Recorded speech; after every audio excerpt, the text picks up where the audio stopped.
Hello बच्चों, आज हम क्या पढ़ेंगे। आज हम पढ़ेंगे शब्द निर्माण के अंतर्गत उपसर्ग। भाषा उपवन से पढ़ेंगे उपसर्ग। तो बच्चों, उपसर्ग क्या है? शब्द निर्माण। शब्द निर्माण का अर्थ है शब्द बनाना। तो शब्द बनाना के अंतर्गत उपसर्ग। उपसर्ग क्या है? जैसे कि शब्द है उपवन। उपवन और उपवन में उप शब्द, वन शब्द है, उसमें क्या लगा है? उप लगा है और वह क्या बन गया? उपवन बन गया। वैसे ही अध खिला। अध खिला, अध शब्द, खिला शब्द है और उसमें अध लगा दिए तो यह बन गया अध खिला। तो उपसर्ग क्या है? उपसर्ग वे शब्दांश है जो शब्द के आगे लगकर, किसी भी मूल शब्द के आगे लगकर उसका अर्थ बदल देते हैं या उसके अर्थ में विशेषता ला देते हैं, उसका अर्थ परिवर्तित कर देते हैं। तो समझ में आया? जैसे गुण। गुण एक शब्द है, गुण में हमने स लगा दिया तो क्या हो जाएगा? सगुण। गुण शब्द है, गुण में स लगा दिया सगुण। गुण में अव लगा दिया तो हो जाएगा अवगुण। दुर, गुण में दुर लगा दिया तो क्या हो जाएगा? दुर्गुण। क्या हो जाएगा? दुर्गुण।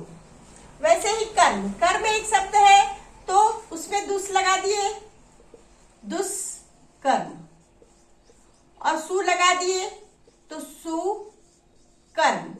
कु लगा देने से कुकर्म। समझ में आया? एक शब्द में स लगा देने से, गुण में स लगा देने से सगुण, अवग लगा देने से अवगुण, दुर लगा देने से दुर्गुण। तो मूल शब्द क्या है? दुर है, गुण है। गुण में सु लगा देने से सगुण। वैसे ही कर्म मूल शब्द है, उसमें सु लगा देने से सुकर्म, दुस लगा देने से दुष्कर्म और कु लगा देने से कुकर्म। तो समझ में आया? तो उपसर्ग क्या है? उपसर्ग वे शब्दांश है, वे शब्दांश है जो शब्द के आगे लगकर, शब्द के आगे लगकर शब्द का अर्थ बदल देते हैं। समझ में आया? उपसर्ग वे शब्दांश है जो शब्द के आगे लगकर शब्द का अर्थ बदल देते हैं। जैसे हमने देखा उपवन, उप में वन शब्द है, गुण में सु, उपवन, सगुण, अध खिला आदि क्या है? वन शब्द में स लगा है, ये हो जाएगा उपसर्ग। उपसर्ग क्या है?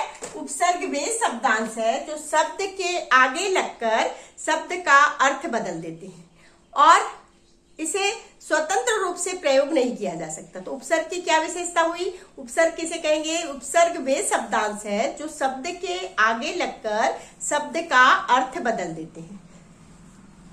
उसकी क्या क्या विशेषताएं हैं? इसका प्रयोग स्वतंत्र रूप से नहीं होता। उपसर्ग का प्रयोग शब्द स्वतंत्र रूप से नहीं होता, इसे शब्द के आगे लगाकर इसका प्रयोग किया जाता है। वे अन्य शब्दों के पूर्व लगकर इसका अर्थ बदल देते हैं। उपसर्ग की क्या विशेषता हुई?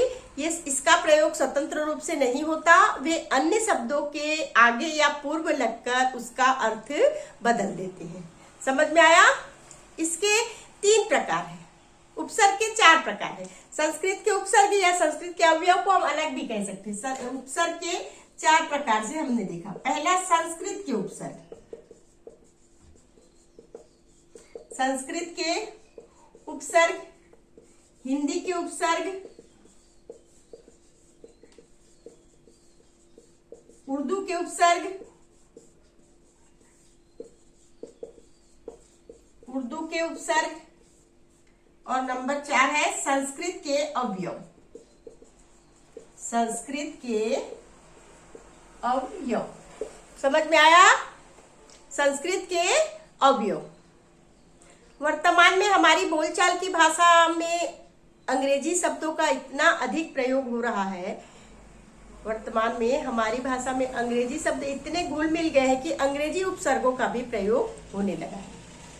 उपसर्ग के 4 प्रकार हैं: संस्कृत के उपसर्ग, उर्दू के उपसर्ग, हिंदी के उपसर्ग और संस्कृत के अवयव।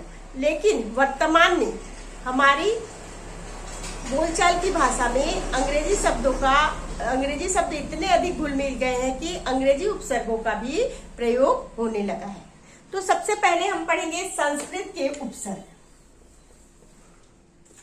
संस्कृत के उपसर्ग।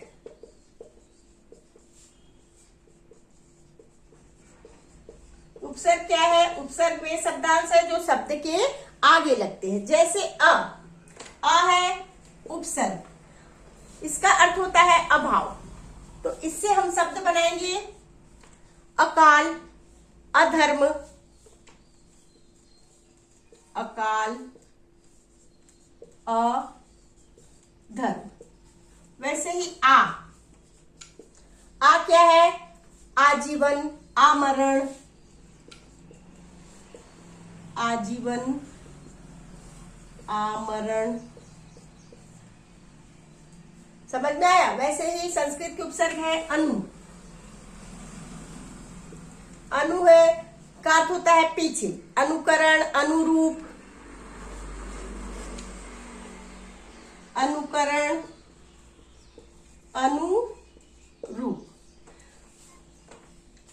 अगला है वी। वी से बनेगा वियोग, विजय आदि। समझ में आया? अकाल, अधर्म, आजीवन, आमरण, अनुकरण, अनुरूप, वी का वियोग और विजय। समझ में आया?